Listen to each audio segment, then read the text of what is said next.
अगर आपको कभी भी केवाईसी बैन हो गया, ये जो रेड कलर दिखा हुआ है 3000 का नीचे लिखा हुआ है, तो आप कभी भी कलेक्शन में चला जाइए, जाके चेक करिए आपका जो यूपीआई है उसमें कौन सा बैन है। तो यहाँ पे दिखाई दे रहा है बाकी 5 यूपीआई ठीक ठाक है, जिसमें एयरटेल मेंटेनेंस में है, लेकिन फ़ोनपे और पेटीएम दोनों बैन है। तो ये बैन कंपनी क्यों करता है? कभी कभी देखा जाता है कि हम लोग सेल बैठा दिया और उसमें ध्यान नहीं दिया, तो बार बार कैंसिल होते होते ये बैन हो जाता है। तो इसीलिए हमें बैन को छुड़ाना ज़रूरी होता है। तो कैसे छुड़ाते हैं? पहले हम लोग होम पेज में आते हैं, फिर सेल एआरबी ऑप्शन में चला जाते हैं। सेल एआरबी में जाके फिर दोबारा सेल एआरबी में हमें टच करना है, और कुछ भी एक अमाउंट सेलिंग का यहाँ पे हम 2400 बिठा दिया, और जहाँ पे हमारा यूपीआई रहता है यूपीआई को टच किया, तो यहाँ पे जितना भी मेरा यूपीआई शो हो गया। फिर इसमें मैं पेटीएम को छुड़ाना चाहता हूँ, तो इसीलिए पेटीएम का थ्रू ही हम सेल करना चाहेंगे, यानी जो केवाईसी बैन है उसी का थ्रू ही हम सेल करने का कोशिश करेंगे। फिर यहाँ पे 2 प्लान है, एक प्रॉफिट मैक्सिमाइज, एक रिकमेंडेड फास्ट। तो मैं रिकमेंडेड फास्ट प्लान दबा दिया।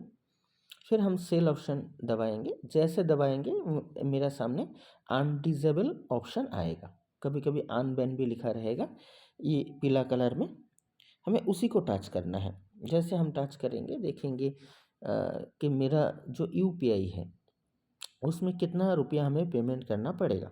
तो यहाँ पे दिखाई दे रहा है मेरा यूपीआई में 345 रुपीज़ पेमेंट करना पड़ेगा। तो मैं वही यूपीआई को हम कॉपी किया और इसे मिनिमाइज़ किया करके हम फ्री चार्ज में चला जाएंगे। हमें ध्यान रखना है कि जो यूपीआई हमारा बैन हुआ है उसको छोड़ के बाकी कोई भी यूपीआई के थ्रू हम ये पेमेंट कर सकता है। यानी जो हमें यहाँ पे डायरेक्शन दिया 345 रुपीज़, वो अभी मैं फ्री चार्ज का थ्रू पेमेंट करूँगा। तो फ्री चार्ज में एकदम फ़ोन का बीच में पे टू कंट्रोल फ़ोन नंबर दिया हुआ है, मैं वहाँ पे टच करने से फिर ये एकदम ऊपर में एक बॉक्स आया है जिसमें हमें हमारा यूपीआई डालना है। तो मैंने इसे पेस्ट किया, तो मेरा नाम आया, आने के बाद मैंने इसे प्रोसीड किया। तो हमें पे करना है कितना,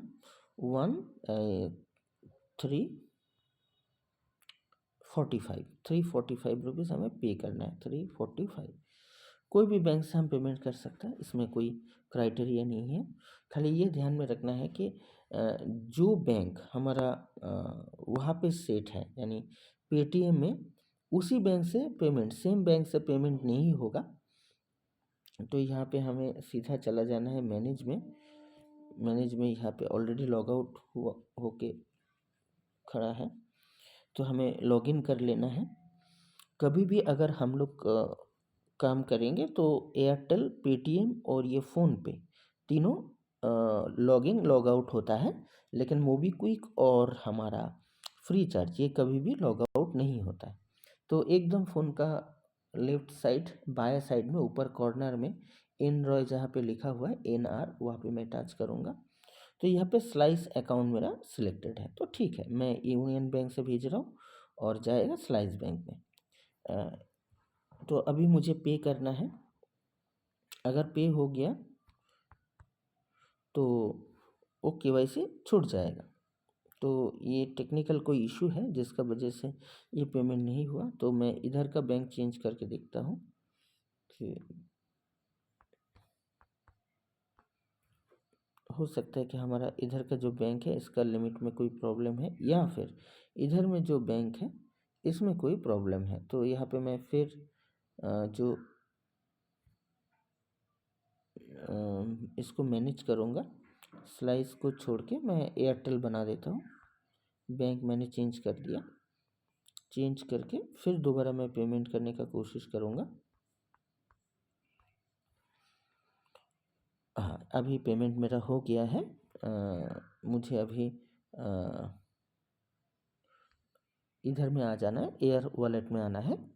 तो मेरा पेटीएम आपका बैन था, तो उसको मैंने फ्री चार्ज का थ्रू 345 पेमेंट करके मैं रिलीज़ कर रहा हूँ। तो यहाँ पे अभी मुझे फ़ोन नंबर बिठाना है, फिर इसे नेक्स्ट बटन दबाना है। अभी ये सेंड बटन दबाना है, जो सेंड लिखा है मुझे एक OTP वेरिफिकेशन कोड मिलेगा, उसको सबमिट करना है। आ गया, उसको मैंने कॉपी किया, फिर मैंने सबमिट किया। सबमिट करके लिंक बटन में टच किया, पीला कलर का लिंक, तो लिंक लगभग हो गया। अभी ट्रांसफर्ड ये बटन मैंने हमें प्रेस करना है, ये ट्रांसफर्ड बटन हमें ट्रांसफ़र करना है। तो वेट फॉर ए मोमेंट, अभी देखिए मेरा पेटीएम बैन छूट गया है, ठीक है।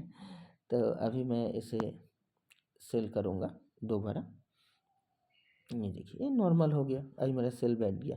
तो कभी भी कोई भी KYC अगर आपका बैन हो जाता है तो इसी तरह आपको क्लियर करा लेना है, बहुत आसान है।